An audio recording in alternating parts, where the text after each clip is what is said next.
Hello dear student, I am Rajiv Saxena, Associate Professor, Smriti College of Pharmaceutical Education, Indore. In today's video lecture, we'll discuss about quantitative measurement of bacterial growth. Again in microbiology, this is one of the very important topic from the experiment point of view also and from the industrial point of view also. So before understanding different methods of the quantitative measurement of bacterial growth, first we'll identify why the measurement of bacterial growth is necessary. So these are the three basic points because of which the quantitative measurement of bacterial growth is performed in the laboratory. Number one is the standardization of an inoculum. Now, inoculum can be understood in such a way that it is just like a sample, or it is basically the quantity of bacteria that is going to be further used in the experimentation or for the large scale production of any product. So, whatever the inoculum that we are having of the bacteria, first of all, it is very necessary to identify the number of bacteria which are available in the inoculum. Since we are using this inoculum in the next step, maybe for performing any microbiological experiment, crucial microbiological experiment, or maybe we are using this inoculum for the large scale production of various materials. So if the quantity of bacteria in the inoculum is very less, then definitely it will affect the result of the experiment. So before starting the experiment or before you using this inoculum in the laboratory or in the industry, the first step is the identification in the quantity or the number of the bacteria. So from that point of view, this method of quantitation of the bacteria is very important because we are using the inoculum in all the experiment, and if the inoculum does not contain the appropriate number of bacteria, then definitely the result will be affected. The next reason of the quantitative measurement of bacterial growth is to determine the extent of contamination. Definitely contamination in any microbiological laboratory or experiment or product related to the microbiology, it is a very big problem. And if we have to identify the level of contamination, so that can be identified by knowing the amount of bacteria that is available in the product or in any culture media. Like for example, if you are having some product in which the level of contamination is quite less, then we can go for the obtainance of certain measures that can correct the contamination, and if the extent of contamination is very high, then that type of media or that type of product cannot be used. So in order to identify the level of contamination, the presence of contamination in various culture medias or in any product, the quantitative measurement of bacterial growth plays a very important role. Now the third reason why the quantitative measurement of bacterial growth is necessary is to illustrate the phenomena of growth and multiplication. In the previous class also we have mentioned about the optimization studies. This optimization of any culture media or any physical growth requirement is very important because once we optimize the culture media or the physical growth requirement, then definitely our bacteria of interest will multiply very fast. So suppose if we are doing some modification in any culture media or any of the growth parameter, and if we have to identify the effect of that change in the level of growth of the bacteria, then definitely quantitative measurement protocols will help us, because for example, if you are changing the concentration of glucose, if you are changing the concentration of any protein source, and we have to identify whether that change is increasing the growth of the bacteria, so visibly we cannot see because we know that the bacteria are not visible to our naked eyes. So if we have to quantify that because of the change in any media components, because of the change in any physical environmental condition, whether it is affecting the growth of the bacteria, then definitely quantitative estimation of the bacterial growth again will plays a very important role. So these are basic three reasons why the quantitative measurement of bacterial growth is necessary. Number one, for the optimization of the inoculum, for the determination of extent of contamination, and also to illustrate the phenomena of growth and multiplication.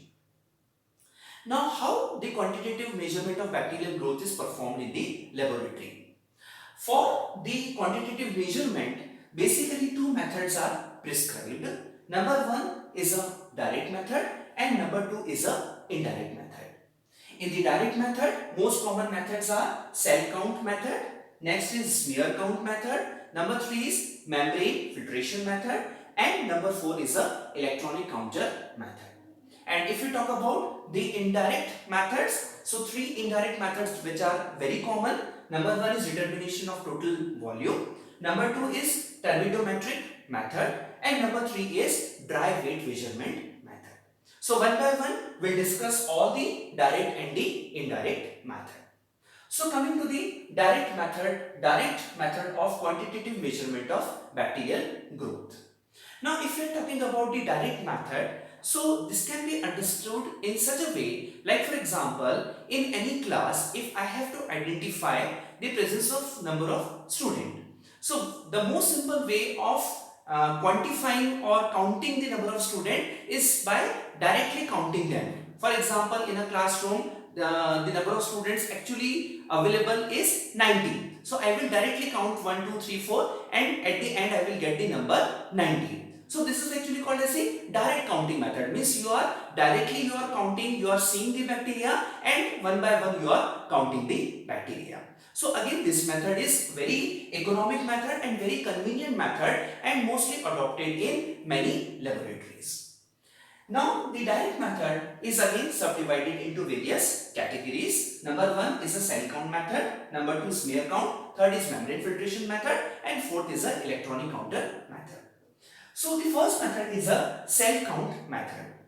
Cell count method is something very similar to that of counting of the RBC, red blood corpuscles, that we used to count in Newbert's chamber. So similarly, like as in case of the RBC, here we have to consider the bacteria. So instead of RBC, here we are actually counting the bacteria. So what we have to do, we have to go for the appropriate dilution of the inoculum or the culture. Then we have to place this dilution over either on the Newbert's chamber or on the slide or on some specified grids, and then we have to visualize these grids in the microscope, and then manually we have to go for the counting of the number of bacteria. So the number of bacteria, the total number of bacteria which are available in per square millimeter is actually multiplied by the dilution factor. So this will gives you the number of bacteria which is available in the per ml or the prescribed amount of the culture. So this is again a very convenient method in which you are directly observing the bacteria and one by one you are counting the number of bacteria by using microscope, and you are putting the sample on some prescribed grids or just like the Newbert's chamber, and then we'll manually go for the counting of number of bacteria which are available in per square milliliter, and then it is further multiplied by the dilution factor. But one of the disadvantages that is associated by using the cell count method, as we know that to visualize and count the bacteria simultaneously, it is a bit difficult task. So to solve this problem, the next method which is commonly adopted in the laboratory is a smear count method. So the method is almost similar as that of the cell counting method, but instead of directly using the bacterial sample, first we have to go for the preparation of the smear, and further this smear is stained with a particular dyes, and then we'll go for the counting of the number of the bacteria. So the protocol is very simple. First we have to take the sample, we have to take the appropriate diluted sample, and then we'll apply over the slide or over the grids, and then we have to go for air drying of the sample, and we have to prepare a very thin layer of the sample over the grid or over the slide. Then it is allowed to air dry, and after air drying we have to go for the passage of this slide over the surface of the flame for few seconds so that the bacteria get fixes on the surface of the slide. Now once the bacteria is fixed on the slide, then what we have to do, we have to apply appropriate stain. For example, methylene blue, crystal violet, that application has to be done, and further the dye is washed with the help of the distilled water. Now because of these steps, what will happen, your bacteria will get a particular stain, and the visibility of that bacteria in the microscope increases. So that's why the disadvantage which was associated with the cell count method can easily be solved, because as in case of the cell count method, we are directly visualizing the bacteria and we are directly counting the bacteria in the microscope without staining it. So counting and visualization simultaneously was creating a problem in the cell count method. So that's why we have gone to the next method, that is a smear count method, in which first we'll prepare the smear, then that smear is stained with the help of a specific dye, and because of the coloring, because of the stain, the visualization of the bacteria becomes very easy. So in the same way as in case of the cell count method, again we have to go for manually counting the number of cells which are available in per square milliliter of the sample, and again it is multiplied by the dilution factor. Now coming to the third method, that is a membrane filter count method. Now membrane filter count method, as if we compare it with the cell count method or the smear count method, definitely it is not regularly practiced in most of the microbiological laboratories. But still, for the theoretical knowledge, we must know how the membrane filtration count is done. Now in the membrane filtration count method, first we have to go for the preparation of the appropriate dilution of the sample or the inoculum. Then that sample or the inoculum is passed over the membrane filters. Now once the sample will be passed, what will happen? The bacteria will retain on the surface of the membrane filters, because these pores which are available on the membrane filter does not allow the passage of the bacteria. So the bacteria will retain on the surface of the membrane filters. Then what we have to do? Directly either we can stain the bacteria on the membrane filter, or sometimes what we can do, we can go for the saturation of this membrane filter with certain immersion oils. So because of the immersion oils, the clarity of the visualization of the bacteria over the membrane filter enhances. But like as in case of the cell count method or the smear count method, again we have to put this membrane on the microscope and manually we have to go for the counting of the bacteria. But again, I will suggest that this method of membrane filter count is less adopted in many of the microbiological laboratories. Coming to the fourth method, which is called as an electronic counter method. Again, it is a very advanced technology, because these methods, if we talk about the cell count, or if we talk about the smear count, or if we talk about the membrane filter method, they are quite time consuming method and they are very manual method. But because of the development of the technology, some electronic counter methods are also available. Now in this method, what we have to do, some specialized machine is available in which the electrodes are attached, and between the electrodes, the flow of electron occurs. And what we have to do, we have to go for again preparation of the appropriate dilution, and that diluted sample is allowed to pass between the electrodes.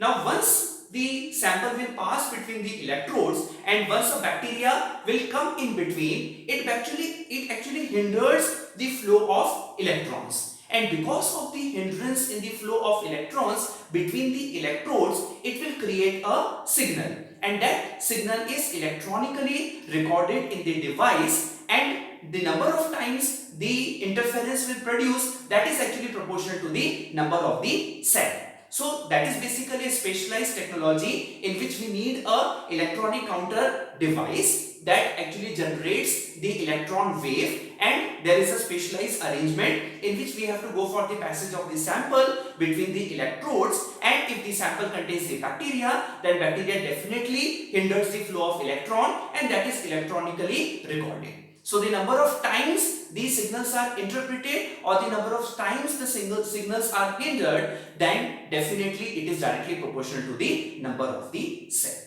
So these are few of the direct method in which we are directly counting the bacteria.